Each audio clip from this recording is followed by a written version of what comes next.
Welcome to Restricted Practice Authorisation Panel Member Webinar Series. The webinar series has been developed for National Disability Services and funded by New South Wales Department of Family and Community Services, Ageing, Disability and Home Care, also known as ADAC. The webinars are based on training rolled out in New South Wales by National Disability Services, also funded by ADAC. Disability Services Australia delivered the training and have also assisted National Disability Services in the development of the webinar series.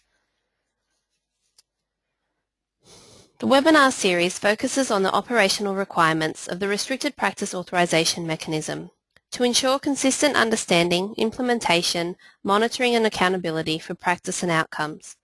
Restricted Practice Authorisation is also known as RPA.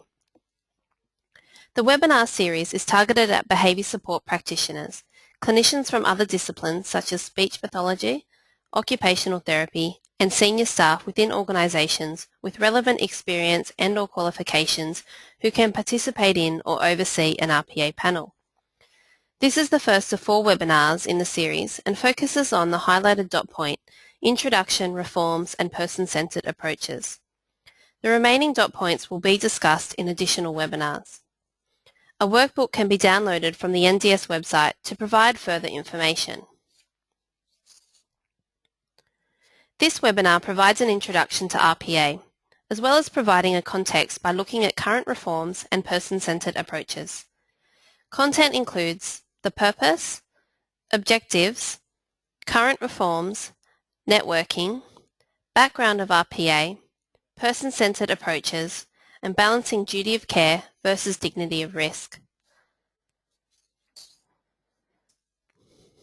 To continue on from the training rolled out across New South Wales, the objectives of the webinar series are to build capacity of the New South Wales disability service providers to effectively implement RPA panels, increase the available pool of suitably skilled panel members able to serve on RPA panels, provide opportunity and resources to assist in clarifying responsibilities of RPA panels and members, and provide operational guidelines on RPA panels.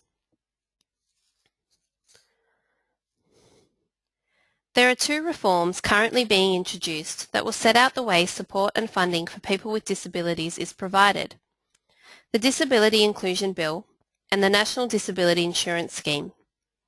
Further information can be obtained at the listed websites.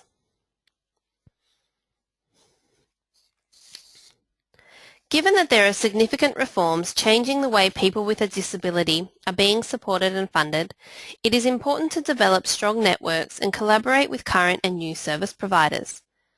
This can be achieved by utilising ADAC regional behaviour intervention teams, sharing information and resources and supporting each other during the transition to NDIS. This will lead to better outcomes for the community. Opportunities for developing networks include attending behaviour support forums, joining shared panels, participating in training opportunities, and becoming involved in communities of practice such as peer supervision. ADAC Behaviour Support Policy states that restricted practices need to be authorised and monitored by a Restricted Practice Authorisation mechanism.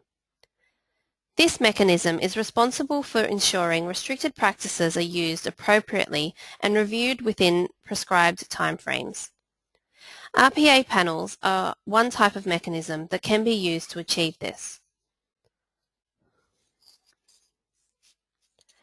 Although the use of restricted practice may be considered appropriate in one case, it does not follow that it is justifiable in another case. It is important to emphasise that each RPA submission must be judged on its own merit in the context of the individual circumstances of the person and their support system. A person with a disability has the same basic human rights as other members of the Australian society, irrespective of their disability.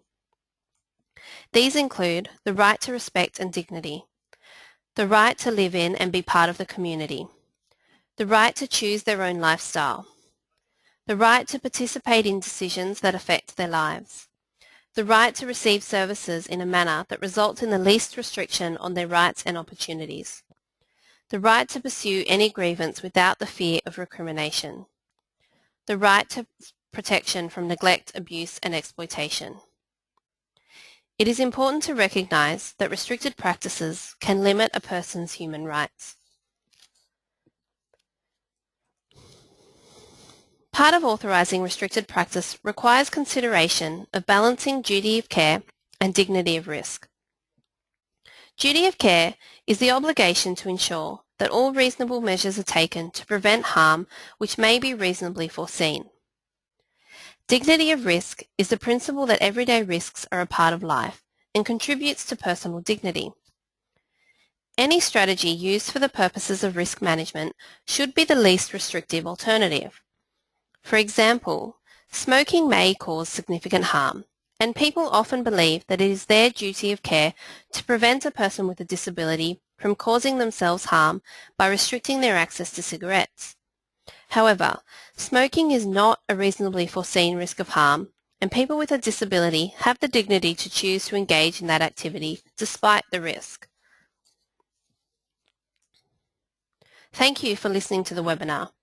If you would like further information, National Disability Services has a dedicated resource page available on their website which provides links to the following: other webinars from the series, there are 4 in total, the PowerPoint presentations used in the webinar series, a handbook providing detailed information about the content in the webinar series, relevant ADAC policies and procedures relating to behaviour support and the RPA mechanism, and ADAC District Behaviour Support staff are available to provide support in your local area.